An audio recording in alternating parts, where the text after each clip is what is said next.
Hey everyone, welcome back to In the Alley. My name is Cody. Glad you guys are back for another video. That was a game, wasn't it? That was a huge welcome home, welcome to the Indoor Football League moment for the Fishers Freight. I won't spoil the details, let's just get right into it.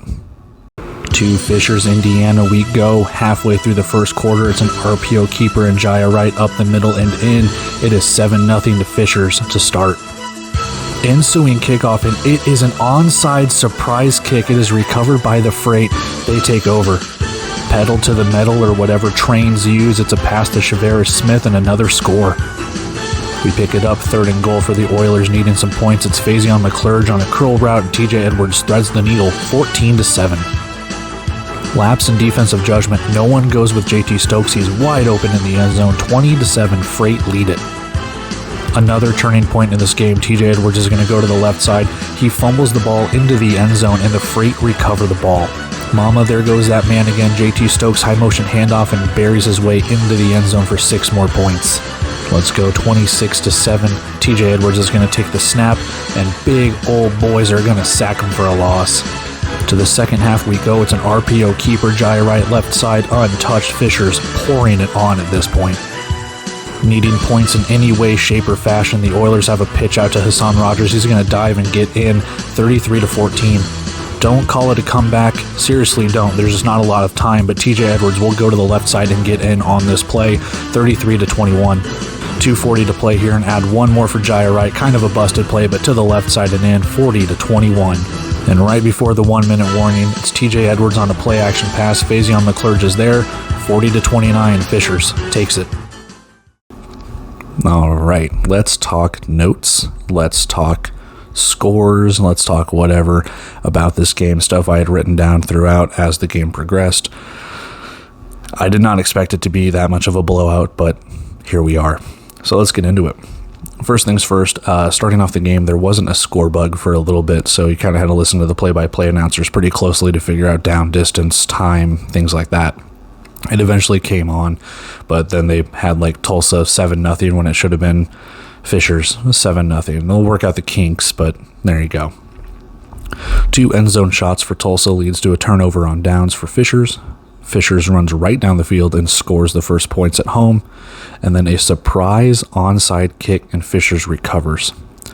Freight gets stopped on 4th down, but are bailed out by an illegal defense. Jaya Wright faked everyone out and runs down to the 2. Wright throws to Chaveris Smith, and it's 14-0 Freight. There we go. Nice return for Hassan Rogers, and Tulsa needs points. TJ Edwards says, hey, I can run the ball too, and goes inside the 5. And then Tulsa does respond. It's a Faison McClurge touchdown catch. Devin Hafford with a kick return to the Tulsa 8-yard line, and Fishers is really looking good here. And JT Stokes is wide open for another score. So again, Fishers just kind of pouring it on a little bit. And I don't know how that's not a horse collar partway through the game. It looked like there was one on Jalen Swan, but they didn't call it. So 3rd down for Tulsa.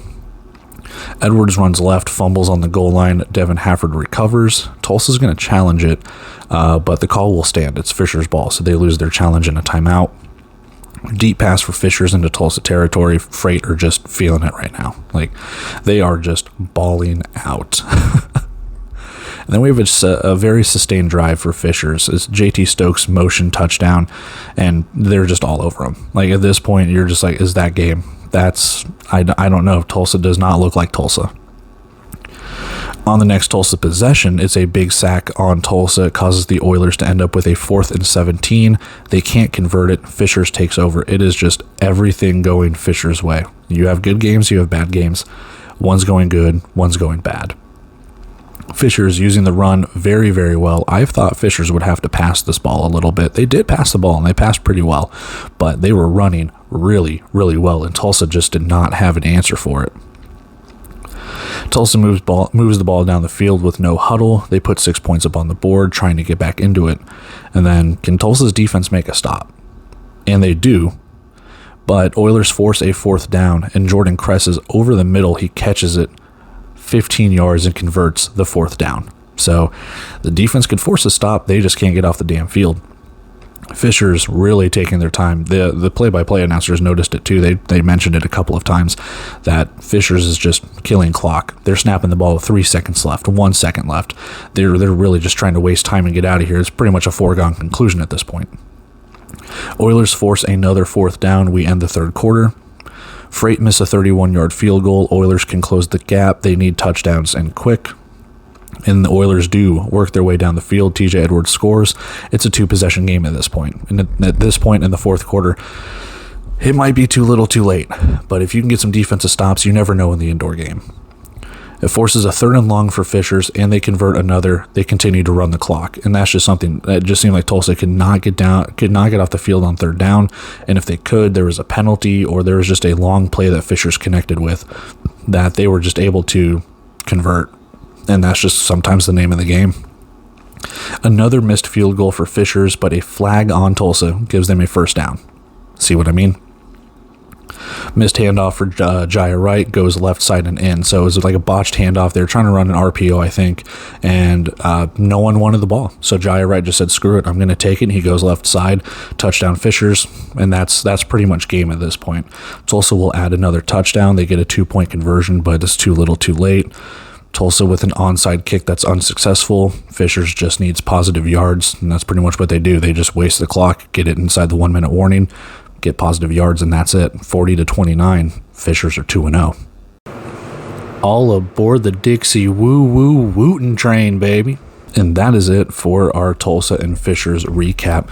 A very fun game to start for one team, a very bad game for another team. And yeah, again, ultimately, it just came down to Fishers. Aggressive. That surprise onside kick, running the clock, pretty much saying, we're going to beat you at your own game. And Tulsa did not have an answer. And that was something I was very surprised with. Tulsa has this offense. Tulsa has this running quarterback offense where it's more of a run first. And that's what Fishers does. Fishers runs first, passes second. That's the reason I said Jaya Wright and company need to get the passing game going if they want to win this game. I've said it in group chats that he needed to have an A-plus game. I mean, he did. But at the same time, I'm more surprised that Tulsa didn't have an A game or a B game or whatever. They just kind of fell flat on their face and then had to work their way back, and they just couldn't get it done. I mean, it stayed a 2-possession game since it was 14-0, and there was no answer from Tulsa. No stops on defense. The offense looked lackluster. They were able to get it going at certain points, but yeah, Fishers and that defense were all over that offense. And then that offense was just boa constrictoring. We're going to kill clock, limit your possessions, doing exactly what we need to do. And yeah, Fishers won. And if Fishers can keep that up, they are going to be a force in the East. I will call that right now. If Fishers keeps that up, and no one can make adjustments to that, Fishers is making the playoffs. They are. So I know it's very early. We're 2 games into the season for some teams, 3 games for others. But ultimately, if Fishers can do that, and we've seen what they've been able to do, that win against Northern Arizona, what they showed here, it could be scary. So with that, taking off here, guys. Love and appreciate every single one of you. If you want to, like, comment, share, subscribe, all of that fun, cool, neat stuff, there you go. But with that, I'm taking off here, guys. Got a video to edit. Got a whole bunch of fun stuff to do. So with that, I will see you guys in the next video. See ya.